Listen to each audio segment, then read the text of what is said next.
Hi friends, MP's ಕಿಚನ್ಗೆ ಸ್ವಾಗತ. ನಾವು ಇವತ್ತು ಮಾಡುತ್ತಿರುವ ರೆಸಿಪಿ ಮಡ್ಕ ವೆಜ್ ದಮ್ ಬಿರಿಯಾನಿ. ಒಂದು ಸರ್ತಿ ಈ ವಿಧಾನದಲ್ಲಿ ಟ್ರೈ ಮಾಡಿ, ತುಂಬಾ ಟೇಸ್ಟಿಯಾಗಿರುತ್ತೆ. ಮಾಡೋದು ಕೂಡ ತುಂಬಾ ಈಸಿ. ಹಾಗಿದೆ, ನಮ್ಮ ವಿಡಿಯೋ ನೋಡೋದಕ್ಕಿಂತ ಮುಂಚೆ ಪ್ಲೀಸ್ ನಮ್ಮ ಚಾನಲ್ನ ಸಬ್ಸ್ಕ್ರೈಬ್ ಮಾಡಿ, ಸಪೋರ್ಟ್ ಮಾಡಿ, ಲೈಕ್ ಮಾಡಿ, ಶೇರ್ ಮಾಡಿ, ಪಕ್ಕದಲ್ಲೇ ಕಾಣೋ ಬೆಲ್ ಲೈಕ್ ಮೇಲೆ ಕ್ಲಿಕ್ ಮಾಡಿ. ಹಾಗಿದ್ರೆ ಈ ವೆಜ್ ಮಡ್ಕ ದಮ್ ಬಿರಿಯಾನಿ ಮಾಡೋ ವಿಧಾನ ಹೇಗೆ ನೋಡೋಣ ಬನ್ನಿ. ಫಸ್ಟು ನಾವು ರೈಸ್ನ ಕುಕ್ ಮಾಡ್ಕೋಬೇಕಾಗುತ್ತೆ. ನಾನಿಲ್ಲಿ ಒಂದು ಅಗಲವಾಗಿರೋ ಅಂಥ ಪಾತ್ರನ ತೊಗೊಂಡಿದ್ದೀನಿ. ಅದಕ್ಕೆ ನಾವು 1 ಡಬ್ಬಲ್ ನೀರನ್ನ ಸೇರಿಸ್ಕೋಬೇಕಾಗುತ್ತೆ. 1 ಗ್ಲಾಸ್ ಅಕ್ಕಿ ಆದರೆ ನಾವು 3 ಗ್ಲಾಸ್ ಆಗೋಷ್ಟು ನೀರನ್ನ ತೊಗೋಬೇಕು. ನಾನಿಲ್ಲಿ 1 ಪಲಾವ್ ಎಲೆ, ಹಾಗೆ 2 ಲವಂಗ, ಹಾಗೆ ಅದಕ್ಕೆ 1 ಏಲಕ್ಕಿನ ಸೇರಿಸ್ಕೊತಾ ಇರೋಂಥದ್ದು, ಹಾಗೆ 1 ಇಂಚ್ ಆಗೋಷ್ಟು ಚಕ್ಕೆ, ಹಾಗೆ ಒಂದು ಮೂರು ಕಾಳು ಮೆಣಸನ್ನ ಸೇರಿಸ್ಕೊತಾ ಇದ್ದೀನಿ. ಹಾಗೆ ಸ್ವಲ್ಪ ಕೊತ್ತಂಬರಿ ಸೊಪ್ಪು, ಹಾಗೆ ಸ್ವಲ್ಪ ಪುದೀನ ಸೊಪ್ಪನ್ನ ಕಟ್ ಮಾಡಿ ಈ ಥರ ಸೇರಿಸ್ಕೊಳ್ಳೋಣ. ಹಾಗೆ ಇದಕ್ಕೆ ರುಚಿಗೆ ತಕ್ಕಷ್ಟು ಉಪ್ಪು ಸೇರಿಸ್ಕೋಬೇಕು. ನಾವು ಉಪ್ಪು ರುಚಿಗೆ ಎಷ್ಟು ಬೇಕೋ ಅಷ್ಟನ್ನು ಸೇರಿಸ್ಕೋಬೇಕು. ನೀರು ಜಾಸ್ತಿ ಇರುತ್ತೆ, ಸ್ವಲ್ಪ ಜಾಸ್ತಿನೇ ಸೇರಿಸ್ಕೊಳ್ಳಿ. ಈಗ ನೀರೆಲ್ಲ ಚೆನ್ನಾಗಿ ಕುದಿ ಬಂದಿದೆ. ಈಗ ನಾನು ಮುಂಚೆನೇ ಒಂದು 10 ನಿಮಿಷ ಮುಂಚೆನೇ ಅಕ್ಕಿನ ತೊಳೆದ್ಬಿಟ್ಟು ನೆನೆಸಿ ಇಟ್ಕೊಂಡಿದ್ದೆ. ನೀರೆಲ್ಲ ಬಸ್ತು ಈಗ ಇದನ್ನು ಸೇರಿಸ್ಕೊಳ್ಳೋಣ. ನಾವು ಈ ಥರ ನೆನೆಸಿ ಮಾಡೋದ್ರಿಂದ ನಮಗೆ ತುಂಬಾ ಸ್ಮೂತಾಗಿ ಬರುತ್ತೆ. ನಾವು ತುಂಬ ಹೊತ್ತಿಟ್ರೂ ರೈಸು ನಮಗೆ ಗಟ್ಟಿಯಾಗಲ್ಲ. ಅದಕ್ಕೋಸ್ಕರ ಈಗ ಇದು ಸೈಡಲ್ಲಿ ಕುದೀತಾ ಇರಲಿ, ನಾವು ಅಷ್ಟರೊಳಗಡೆ ಒಗ್ಗರಣೆ ಹಾಕ್ಕೊಳ್ಳೋಣ. ನೆಕ್ಸ್ಟು ನಾನಿಲ್ಲಿ ಒಂದು ಪ್ಯಾನ್ ತೊಗೊಂಡಿದ್ದೀನಿ. ನೀವು ಕುಕ್ಕರಲ್ಲೂ ಮಾಡ್ಕೋಬೋದು, ಇಲ್ಲ ಕಡಾಯಲ್ಲೂ ಮಾಡ್ಕೋಬೋದು. ನಾನಿಲ್ಲಿ ಒಂದು 3ರಿಂದ 4 ಟೇಬಲ್ ಸ್ಪೂನ್ ಆಗೋಷ್ಟು ಆಯಿಲ್ನ ಸೇರಿಸ್ಕೊಂಡಿದ್ದೀನಿ. ನಾನಿಲ್ಲಿ 3 ಈರುಳ್ಳಿನ ಮೀಡಿಯಮ್ ಸೈಜು ಸ್ಲೈಸಾಗಿ ಕಟ್ ಮಾಡಿಕೊಂಡು ಈ ಥರ ಬಿಡಿಸ್ಬಿಟ್ಟು ತೊಗೊಂಡಿರೋ ಅಂಥದ್ದು. ನಮಗೆ ಇದನ್ನು ಚೆನ್ನಾಗಿ ಫ್ರೈ ಮಾಡ್ಕೋಬೇಕು. ನಾವು ಫುಲ್ಲು ಡೀಪ್ ಫ್ರೈನೂ ಮಾಡ್ಕೋಬೋದು, ಇಲ್ಲ ಶಾಲೋ ಫ್ರೈನೂ ಮಾಡ್ಕೋಬೋದು. ನಿಮ್ಗೆ ಎಷ್ಟು ಸಾಧ್ಯನೋ ಅಷ್ಟು ನೀವು ಇದನ್ನು ಆಯಿಲಲ್ಲಿ ಜಾಸ್ತಿ ಆಯಿಲ್ ಹಾಕ್ಬಿಟ್ಟು ತುಂಬ ಡೀಪ್ ಫ್ರೈ ಮಾಡಿಕೊಂಡು ಕರೀಲೂಬೋದು. ಇಲ್ಲಾಂದರೆ ಈ ಥರ ದಪ್ಪ ತಳ ಇರೋಂಥ ಪ್ಯಾನಲ್ಲಾದರೆ ನಮಗೆ ಸ್ವಲ್ಪ ಆಯಿಲು ಕಮ್ಮಿ ಆಗುತ್ತೆ, ಚೆನ್ನಾಗೂ ಬರುತ್ತೆ ಡೀಪ್ ಫ್ರೈ ಮಾಡ್ಕೊಳ್ಳೋಕ್ಕೆ. ಒಂದು 3ರಿಂದ 4 ನಿಮಿಷ ಇದನ್ನು ಫ್ರೈ ಮಾಡಿದ್ರೆ ಸಾಕು, ನಮಗೆ ಚೆನ್ನಾಗೇ ಫ್ರೈ ಆಗುತ್ತೆ. ನೋಡಿ, ಈಗ ಎಷ್ಟು ಫ್ರೈ ಆದರೆ ಸಾಕಾಗುತ್ತೆ. ಈಗ ಇದನ್ನು ನಾನು ಒಂದು ಪ್ಲೇಟಿಗೆ ತೆಗೆದಿಟ್ಕೊತಾ ಇದ್ದೀನಿ. ನಮಗೆ ಈ ಥರ ಫ್ರೈಡ್ ಆನಿಯನ್ ಇದ್ದರೆ ಟೇಸ್ಟ್ ಚೆನ್ನಾಗಿ ಬರುತ್ತೆ ಮಧ್ಯೆ ಸೇರಿಸೋದಕ್ಕೆ. ಈಗ ಇದನ್ನೆಲ್ಲ ಒಂದು ಪ್ಲೇಟಿಗೆ ಶಿಫ್ಟ್ ಮಾಡ್ಕೊಳ್ಳೋಣ. ನೆಕ್ಸ್ಟ್ ನೋಡಿ, ಇಲ್ಲಿ ಅಷ್ಟರೊಳಗಡೆ ರೈಸು ನಮಗೆ ಒಂದು 50% ಕುಕ್ ಆಗಿರುತ್ತೆ. ನಮಗೆ ಒಂದು 50% ಕುಕ್ ಆದರೆ ಸಾಕಾಗುತ್ತೆ. ನಾವು ಇದನ್ನು ತುಂಬ ಒಂದು 90% ಎಲ್ಲ ಕುಕ್ ಮಾಡಿಕೊಂಡ್ರೆ ನಮಗೆ ಉದುದ್ರಾಗಿ ಬರೋಲ್ಲ ರೈಸ್. ಅದಕ್ಕೋಸ್ಕರ ನಾನಿಲ್ಲಿ ಓಲಿರೋ ಅಂಥ ಒಂದು ಪಾತ್ರೆ ತೊಗೊಂಡು ಅದರೊಳಗಡೆ ಶಿಫ್ಟ್ ಮಾಡ್ಕೊತಾ ಇದ್ದೀನಿ. ಈ ಥರ ಬಸ್ಕೊಂಡ್ರೆ ನಮಗೆ ಅದರೊಳಗಡೆ ನೀರೆಲ್ಲ ಫುಲ್ ಕಂಪ್ಲೀಟಾಗೆ ಇಳ್ಕೊಳ್ಳುತ್ತೆ. ಅದಕ್ಕೋಸ್ಕರ ನೆಕ್ಸ್ಟು ನಾನಿಲ್ಲಿ ಅದೇ ಕಡೆಗೆ ಮತ್ತೆ ಒಂದು ಮೀಡಿಯಮ್ ಸೈಜ್ದು ಆನಿಯನ್ನ ತೊಗೊಂಡು ಸೇರಿಸ್ಕೊಂಡಿರೋ ಅಂಥದ್ದು. ಈಗ ಇದು ಸ್ವಲ್ಪ ಗೋಲ್ಡನ್ ಬ್ರೌನ್ ಕಲರ್ ಬರೋವರೆಗೂ ನಾವು ಇದನ್ನು ಫ್ರೈ ಮಾಡ್ಕೋಬೇಕು. ನಾವು ಆದಷ್ಟು ಆನಿಯನ್ನ ಚೆನ್ನಾಗಿ ಹಸಿ ವಾಸನೆ ಹೋಗೋವರೆಗೂ ಫ್ರೈ ಮಾಡಿಕೊಂಡ್ರೆ ನಮಗೆ ಟೇಸ್ಟ್ ಚೆನ್ನಾಗಿ ಬರುತ್ತೆ. ನಾನಿಲ್ಲಿ ಇದಕ್ಕೆ 1 ಪಲಾವ್ ಎಲೆ, ಹಾಗೆ 1 ಇಂಚ್ ಆಗೋವಷ್ಟು ಚಕ್ಕೆನ ಸೇರಿಸ್ಕೊಂಡಿದ್ದೀನಿ. ಹಾಗೆ 2 ಲವಂಗನ ಸೇರಿಸ್ಕೊತಾ ಇರೋಂಥದ್ದು. ನಾವು ಜಾಸ್ತಿ ಮಸಾಲೆನ ಆ್ಯಡ್ ಮಾಡ್ತಿಲ್ಲ, ನಾವು ರೈಸ್ ಮಾಡಬೇಕಾದ್ರೂ ಮಸಾಲೆ ಹಾಕಿರ್ತೀವಿ. ಅದಕ್ಕೋಸ್ಕರ ನಾನು ಸ್ವಲ್ಪನೇ ಸೇರಿಸ್ಕೊಂಡಿರೋದು. ಹಾಗೆ ಒಂದು 1/4 ಟೀ ಸ್ಪೂನ್ ಆಗೋವಷ್ಟು ಸೋಂಪು ಕಾಳನ್ನ ಸೇರಿಸ್ಕೊಂಡು ಈಗ ಇದನ್ನೆಲ್ಲ ಚೆನ್ನಾಗಿ ಫ್ರೈ ಮಾಡ್ಕೊಳ್ಳೋಣ. ಒಂದು 30 ಸೆಕೆಂಡು ಫ್ರೈ ಮಾಡಿಕೊಂಡ್ರೆ ಸಾಕು. ನಮಗೆ ಇದೆಲ್ಲ ಚೆನ್ನಾಗಿ ಫ್ರೈ ಆಗಿರುತ್ತೆ, ಹಸಿ ಸ್ಮೆಲ್ಲೆಲ್ಲ ಹೋಗುತ್ತೆ. ಈಗ ಇದಕ್ಕೆ ನಾನು 1/4 ಟೀ ಸ್ಪೂನ್ ಆಗೋಷ್ಟು ಶುಂಠಿ ಬೆಳ್ಳುಳ್ಳಿ ಪೇಸ್ಟ್ನ ಸೇರಿಸ್ಕೊತಾ ಇದ್ದೀನಿ. ನೀವು ಇದಕ್ಕೆ ಶುಂಠಿ ಬೆಳ್ಳುಳ್ಳಿ ಜಜ್ಜೂ ಹಾಕ್ಕೋಬೋದು. ನಾನಿಲ್ಲಿ ಏನೂ ರುಬ್ಬಿಲ್ಲ, ಹಾಗೆ ಮಾಡಿ ತೋರಿಸ್ತಾ ಇರೋ ಅಂಥದ್ದು, ತುಂಬ ಡಿಫ್ರೆಂಟಾಗಿ ಮಾಡಿರೋ ಅಂಥದ್ದು. ಈಗ ಇದನ್ನೆಲ್ಲ ಒಂದು 30 ಸೆಕೆಂಡ್ ನಾವು ಫ್ರೈ ಮಾಡ್ಕೊಳ್ಳೋಣ. ನಾವು ಆದಷ್ಟು ಸ್ವಲ್ಪ ಲೋ ಫ್ಲೇಮಲ್ಲೇ ಇಟ್ಕೋಬೇಕು, ಇಲ್ಲಾಂದರೆ ಕೈಗೆಲ್ಲ ಸಿಡಿಯುತ್ತೆ. ಅದಕ್ಕೋಸ್ಕರ ಈಗ ಇದೆಲ್ಲ ಚೆನ್ನಾಗಿ ಫ್ರೈ ಆಗಿದೆ. ಇದಕ್ಕೆ ನಾನಿಲ್ಲಿ ಒಂದು ಚಿಕ್ಕ ಕೈ ಹಿಡಿ ಆಗೋವಷ್ಟು ಹಸಿ ಬಟಾಣಿನ ತೊಗೊಂಡಿರೋ ಅಂಥದ್ದು. ನಿಮ್ಮ ಮನೇಲಿ ಹಸಿ ಬಟಾಣಿ ಇಲ್ಲ ಅಂದರೆ ಒಣ ಬಟಾಣಿನೇ ನೈಟ್ ನೆನೆಸ್ಬಿಟ್ಟು ತೊಗೋಬೋದು. ಹಾಗೆ ಸ್ವಲ್ಪ ಬೀನ್ಸ್ನ ತೊಗೊಂಡಿದ್ದೀನಿ. ನಿಮಗೆ ಯಾವ ಶೇಪ್ ಬೇಕಾದ್ರೂ ಕಟ್ ಮಾಡ್ಕೋಬೋದು, ತುಂಬ ಸಣ್ಣಗೆ ದಪ್ಪಗೆ ಆ ಥರ ಎಲ್ಲ. ನಾನಿಲ್ಲಿ 1 ಮೀಡಿಯಮ್ ಸೈಜ್ದು ಪೊಟ್ಯಾಟೋನ ಸಿಪ್ಪೆ ತೆಗೆದುಬಿಟ್ಟು ಕ್ಯೂಬ್ಸಾಗಿ ಕಟ್ ಮಾಡಿ ತೊಗೊಂಡಿರೋ ಅಂಥದ್ದು. ಹಾಗೆ 1 ಚಿಕ್ಕದು ಕ್ಯಾರೆಟ್ನ ಕಟ್ ಮಾಡಿಕೊಂಡು ತೊಗೊಂಡಿರೋ ಅಂಥದ್ದು. ನಿಮಗೆ ಯಾವ್ಯಾವ ತರಕಾರಿ ಇಷ್ಟನೋ ಆ ತರಕಾರಿ ಎಲ್ಲನ ಸೇರಿಸ್ಕೋಬೋದು. ಹಾಗೆ ಖಾರಕ್ಕೆ ಅನುಗುಣವಾಗಿ ಹಸಿಮೆಣ್ಸಿಕಾಯಿನ ತೊಗೊಂಡಿದ್ದೀನಿ. ನಾನಿಲ್ಲಿ ಯಾವುದೂ ರುಬ್ಬಿಲ್ಲ, ಹಾಗೆ ಸೇರಿಸಿ ಮಾಡ್ತಾ ಇರೋ ಅಂಥದ್ದು. ಈಗ ಇದನ್ನೆಲ್ಲ ಚೆನ್ನಾಗಿ ಫ್ರೈ ಮಾಡ್ಕೊಳ್ಳೋಣ. ನಾವು ಚೆನ್ನಾಗಿ ಆಯಿಲಲ್ಲಿ ತರಕಾರಿ ಎಲ್ಲ ಚೆನ್ನಾಗಿ ಕುಕ್ ಆಗಬೇಕು, ಅಲ್ಲಿವರೆಗೂ ನಾವು ಇದನ್ನು ಫ್ರೈ ಮಾಡ್ಕೋಬೇಕು.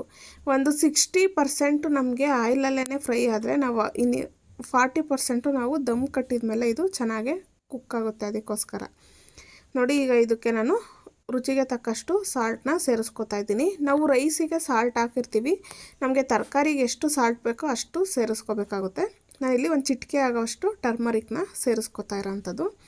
ಈಗ ಇದನ್ನೆಲ್ಲ ಚೆನ್ನಾಗೆ ಫ್ರೈ ಮಾಡ್ಕೊಳ್ಳೋಣ. ನಾವು ಸಾಲ್ಟ್ ಹಾಕಿ ಮತ್ತು ಟರ್ಮರಿಕ್ ಹಾಕೋದ್ರಿಂದ ಬೇಗ ಕುಕ್ ಆಗುತ್ತೆ. ಅದಕ್ಕೋಸ್ಕರ ನಿಮ್ಗೇನಾದರೂ ಜಾಸ್ತಿ ಆಯಿಲ್ ಇಷ್ಟ ಆಗಲ್ಲ ಅಂದರೆ ಇದಕ್ಕೆ ಸ್ವಲ್ಪ ವಾಟರ್ನ ಸೇರಿಸ್ಕೊಂಡು ನೀವು ಕುಕ್ ಮಾಡ್ಕೋಬೋದು ತರಕಾರಿನ. ವೆಜಿಟೇಬಲ್ ಎಲ್ಲ ಚೆನ್ನಾಗೆ ಫ್ರೈ ಆಗುತ್ತೆ ಅವಾಗ.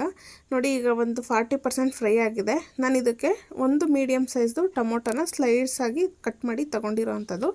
ನಿಮ್ಗೇನಾದರೂ ಟೊಮೊಟೊ ಇಷ್ಟ ಇಲ್ಲ ಅಂದರೆ ನೀವು ಕುಕ್ ಮಾಡ್ಕೋಬೇಕಾದ್ರೇ ರೈಸ್ನ ಅದಕ್ಕೆ ಲೆಮನ್ನೂ ಸೇರಿಸ್ಕೋಬೋದು.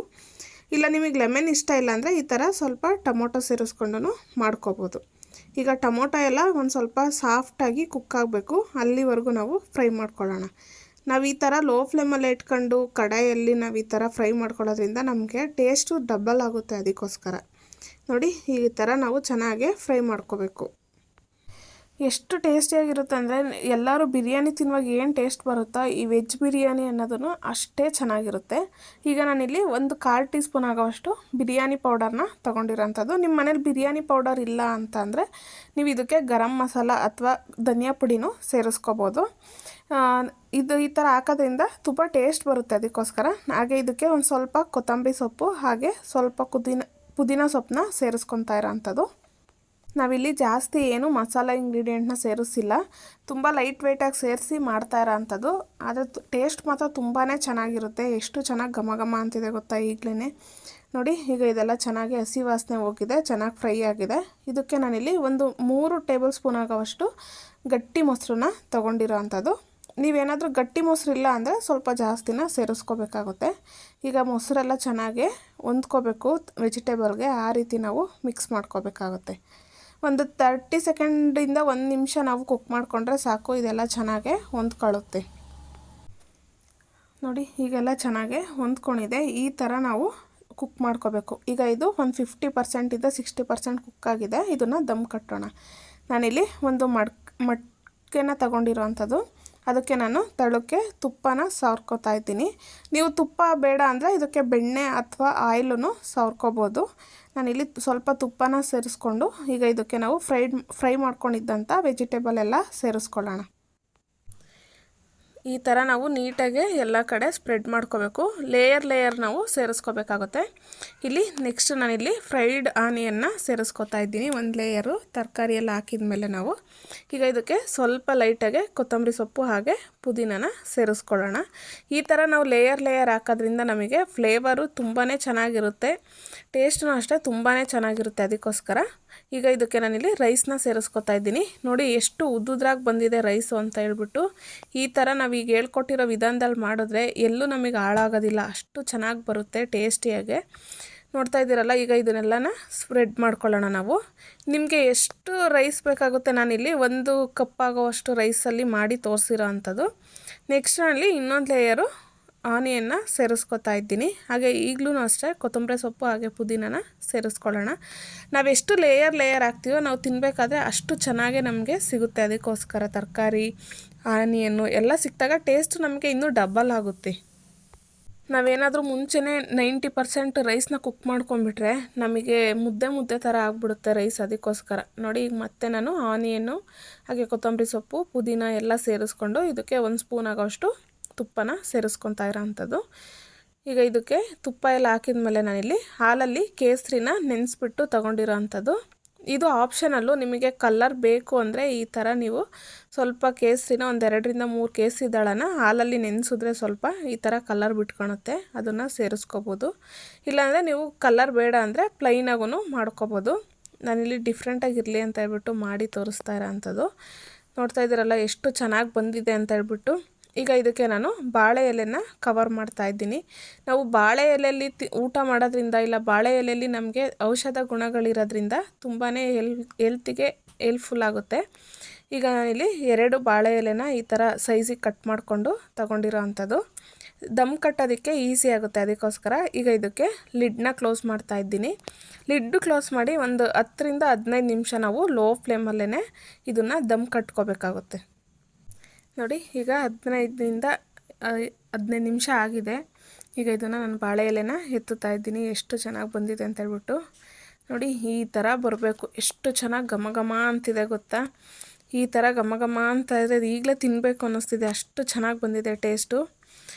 ಈಗ ನಾನು ಮಿಕ್ಸ್ ಮಾಡಿ ತೋರಿಸ್ತಾ ಇದ್ದೀನಿ ನೋಡಿ. ನಮಗೆಲ್ಲೂ ರೈಸ್ ಅನ್ನೋದು ಮುದ್ದೆ ಮುದ್ದೆ ಥರ ಆಗಿಲ್ಲ. ರೈಸ್ ಯಾವಾಗಲೂ ನಮಗೆ ಉದುದ್ರಾಗೆ ಇರುತ್ತೆ. ಹಾಗೆ ನಮಗೆ ತಿನ್ನಬೇಕಾದ್ರೂ ಅಷ್ಟೇ ಟೇಸ್ಟು ತುಂಬಾ ಚೆನ್ನಾಗಿರುತ್ತೆ ಈ ಥರ ಮಾಡೋದ್ರಿಂದ, ಈ ವಿಧಾನದಲ್ಲಿ. ಈಗ ಇದನ್ನೆಲ್ಲ ಒಂದು ಸರ್ತಿ ಮಿಕ್ಸ್ ಮಾಡ್ಕೊಳ್ಳೋಣ. ನಾನಿಲ್ಲಿ ಪ್ಲೇಟಿಗೆ ಸರ್ವ್ ಮಾಡಿ ತೋರಿಸ್ತಾ ಇದ್ದೀನಿ ನೋಡಿ, ಎಷ್ಟು ಚೆನ್ನಾಗಿ ಬಂದಿದೆ ಅಂತ ಹೇಳ್ಬಿಟ್ಟು.